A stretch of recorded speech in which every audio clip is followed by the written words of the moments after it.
32 Sommerreifen hat der ADAC getestet. Geschaut wurde auf die Fahr- und Sicherheitseigenschaften der Reifen. Wie reagiert der Wagen auf gerader Strecke, in Kurven und beim Bremsen? Zum einen auf trockener Fahrbahn, aber auch wenn die Fahrbahn nass ist. Die Reifen stammen aus 2 Dimensionen. Davon 15 Modelle in der Größe 205/55 R16. Das ist eine Dimension, die besonders weit verbreitet ist und zum Beispiel für den VW Golf passt. 17 Reifen haben wir in der Dimension 225/50 R17 untersucht.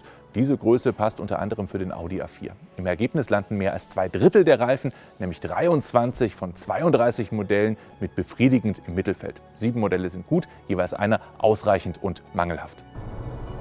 Egal ob kompakt oder Mittelklasse, Verbraucher sollten ihr Fahrprofil kennen und einen Reifen nach den eigenen Anforderungen aussuchen. Wer wenig fährt, für den spielt Verschleiß eher eine untergeordnete Rolle. Bei Vielfahrern macht sich Verschleiß schneller bemerkbar. Und da gibt es eben deutliche Unterschiede. Die höchste Laufleistung in der Größe für den VW Golf hat der Goodyear mit rund 55.000 Kilometern. Das Schlusslicht der Reifen von Nokian schafft mit etwa 25.000 Kilometern nicht einmal die Hälfte.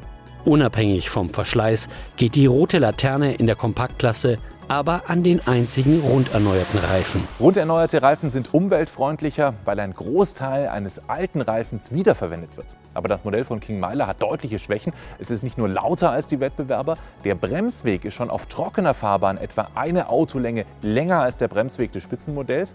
Noch schwächer schneidet der Reifen auf nasser Fahrbahn ab. Der Grip ist schwach, die Fahreigenschaften mäßig.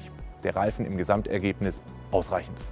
Immerhin, King Miler hat auf das Ergebnis reagiert und verwendet seit Ende 2020 eine neue Mischung. Reagieren sollte auch ein anderer Hersteller, zumindest bei den getesteten Reifen der Mittelklasse. Ein Reifen ist mangelhaft. Das Modell von Firestone zeigt ausgeprägte Schwächen auf Nässe. Er kommt beim Bremsen zum Beispiel rund 2 Autolängen später zum Stehen als der Bestplatzierte. Egal, ob die Fahrbahn nass ist oder trocken. Spätestens, wenn der Sommerreifen nur noch 3 mm Profiltiefe hat, muss ein neuer her. Alle aktuellen Testergebnisse gibt es unter adac.de.